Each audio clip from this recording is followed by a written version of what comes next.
সাম্প্রতিক সময়ে বাংলাদেশের ফুটবল অঙ্গনে এক আবেগঘন এবং একই সাথে হতাশাজনক পরিস্থিতি তৈরি হয়েছে। এশিয়ান কাপের বাছাই পর্বে হংকং এর বিপক্ষে শেষ মিনিটের গোলে বাংলাদেশের হারের পর দলের মিডফিল্ডার হামজা চৌধুরীর অঝরে কান্না এখন কেবল একজন খেলোয়াড়ের ব্যক্তিগত হতাশা নয়, বরং তা পুরো জাতির ফুটবলের প্রতি যে দীর্ঘদিনের আকাঙ্ক্ষা ও যন্ত্রণা তার প্রতিচ্ছবি। আজকের ভিডিওতে এই হারের পেছনের কারণ, কোচ মাইক কাবরেরার বিতর্কিত ভূমিকা এবং বাংলাদেশের সামগ্রিক ফুটবল সিস্টেম নিয়ে বিস্তারিত আলোচনা করব। এক নিবেদিত প্রাণ যোদ্ধার হতাশা। হামজা চৌধুরীর প্রতি যে ভালোবাসা ও আবেগ দেখানো যায় তা সত্যিই বিরল।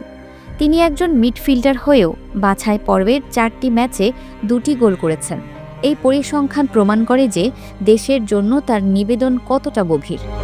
হংকং এর বিপক্ষে ম্যাচেও তিনি দলকে 13তম মিনিটে লিড এনে দিয়েছিলেন, যা দলের জন্য ছিল এক বড় অনুপ্রেরণা।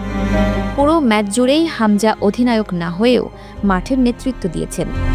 সতীর্থদের ভুল ধরিয়ে দেওয়া, রেফারির সঙ্গে কথা বলা এবং কোচ কাবরেরার সঙ্গে কৌশল নিয়ে আলোচনা করা, সবখানেই তার সক্রিয়তা ছিল চোখে পড়ার মতো।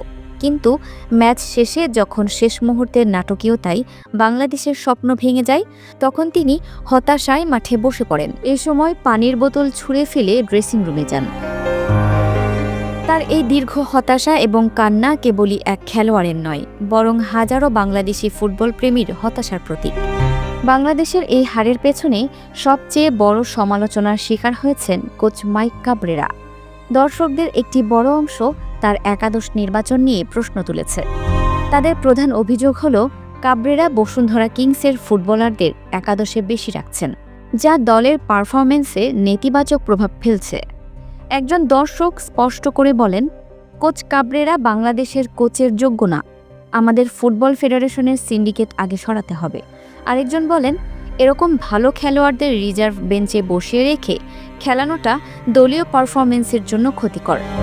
তাদের মতে যদি সঠিক খেলোয়াড়দের মাঠে নামানো হতো তাহলে বাংলাদেশ অবশ্যই জিতত। কোচ কাবরেরার এই ধরনের দল নির্বাচন দলের মধ্যে এক ধরনের অসন্তোষ তৈরি করতে পারে এবং খেলোয়াড়দের মনোবলও ভেঙে দিতে পারে। শেষ মুহূর্তের গোলে হার বাংলাদেশের ফুটবলের এক পুরনো গল্প। এর আগেও 3বার বাংলাদেশ শেষ মুহূর্তের গোলে হেরেছে,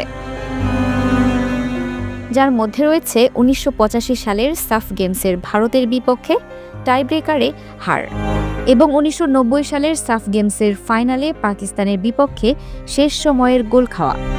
সর্বশেষ 2023 সালের সাফ চ্যাম্পিয়নশিপে কুয়েতের কাছে যোগ হওয়া সময়ে হেরে সেমিফাইনাল থেকে বিদায় নিতে হয়েছিল।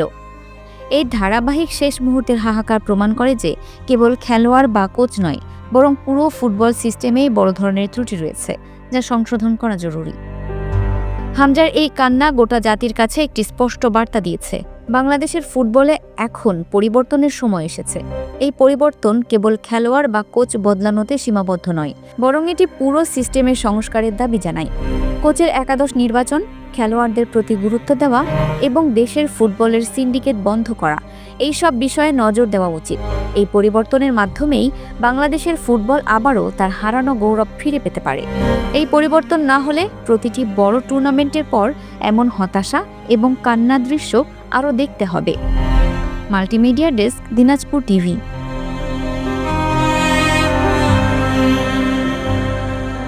দিনাজপুর টিভি মানুষের জীবনের কথা বলে।